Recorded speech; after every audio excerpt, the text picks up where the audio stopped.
Good afternoon.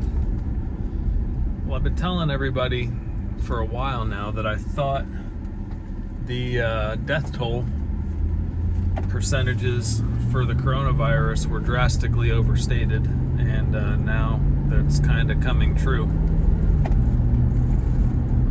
Seems like a ton of people had coronavirus, never had it bad enough to go get checked or tested or whatever, and weren't counted in the official statistics. So when you read 1,000 people have coronavirus and 100 of them died, that's not accurate. 1,000 people were bad enough to get tested, and 100 of them died. Probably elderly, probably sick, underlying health issues, and so on and so forth. Man, it's bright out here.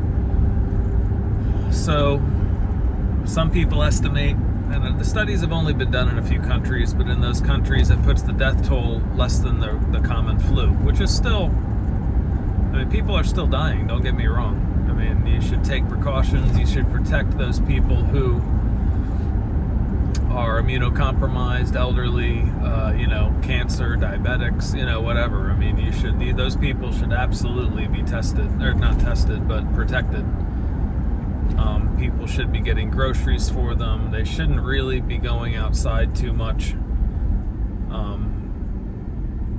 And as much as I hate to say it, just don't go visit them. I mean, unless they insist. It's really not great unless you've been pretty well quarantined yourself. But anyway, beyond that, I was looking at the bill that they passed. Holy smokes, man. I hope people read these things when the time, once all this is passed. Just go read it. Find out who put what in it. Find out who thought that $35 million to a museum was a noble thing to put into a relief bill for people who are struggling, starving, can't pay their rent, mortgage, can't find food. Find out who put that in there. Find out who thought it would be a good idea to give the IRS $300 million. The IRS. Find out who thought it would be a good idea to give $300 million to, or not 300, I think it's like $70 million to National Public Radio, who have been some of the biggest purveyors of panic I've ever seen.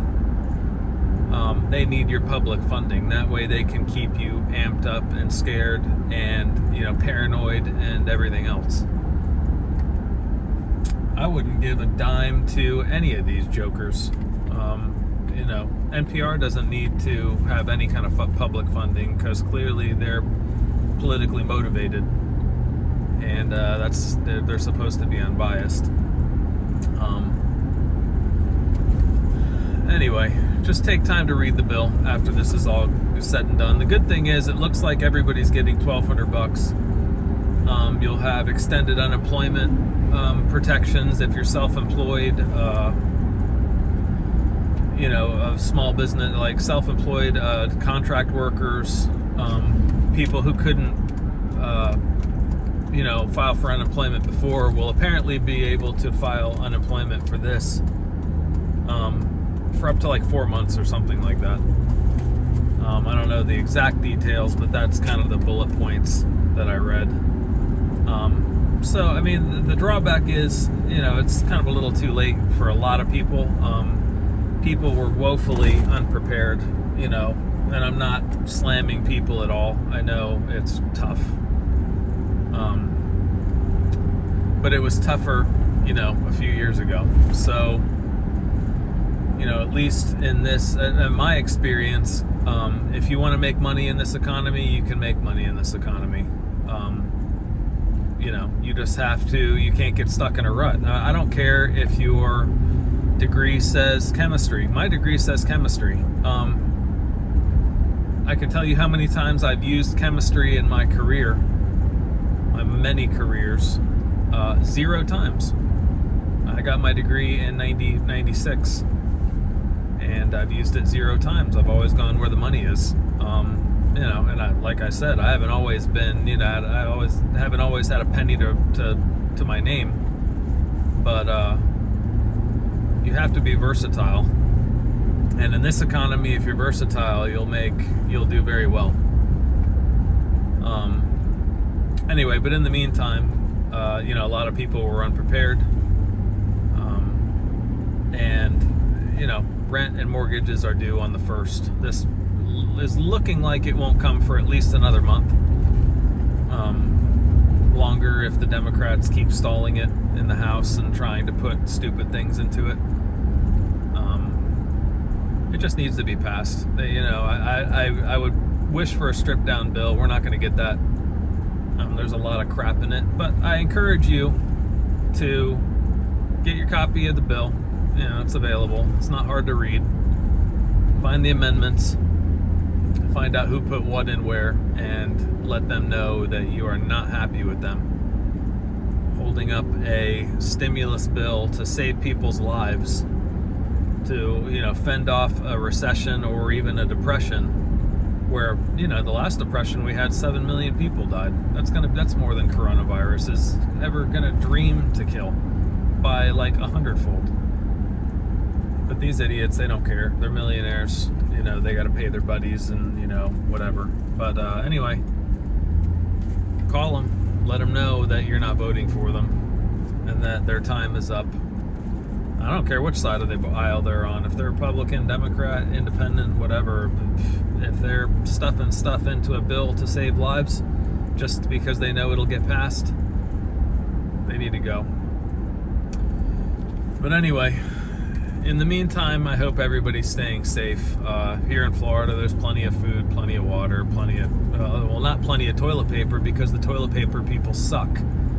The freaking toilet paper hoarders. I hope they cane those people afterwards. What a dumb bunch of people.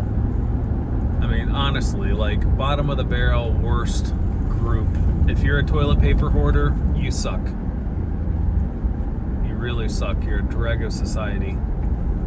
But anyway, besides that, there's appears to be plenty of stuff. I don't expect, with the new information coming out about the virus and the overblown statistics, I don't expect this to last another couple weeks. They'll start opening stuff up unless you have an idiot mayor like the mayor of Los Angeles or New York City or whatever. But or Orlando.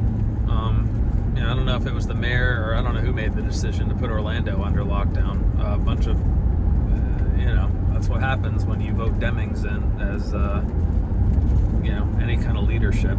Freaking moron. But anyway, I don't live in Orlando. I don't even live in Orange County, so I don't care. My county is run by more level-headed people who don't lock down things because of media-created hysteria. So anyway, hope everybody stays safe. Oh, by the way, I forgot to say, if you were ever thinking about getting into the stock market, 2 days ago was a great time. Yesterday was a good time. Today is still a good time. So I don't give stock advice. This is not advice. This is just an opinion. But I've made a lot of money in the last 3 days. Picking out certain stocks that have been hammered into the ground for no reason. So anyway, market's I think it's up 800 today. It was up 2,000 the other day. Maybe like 1,000 yesterday. I don't remember. But anyway, you're missing out on about 10 years of growth that you're going to get probably in the next couple of weeks. If you lose money, whatever, you pick the wrong stocks or whatever. This is not advice. If you don't have money to lose, don't invest, because you might lose, but you might not. So anyway, have a good day, guys. I'll talk to you later.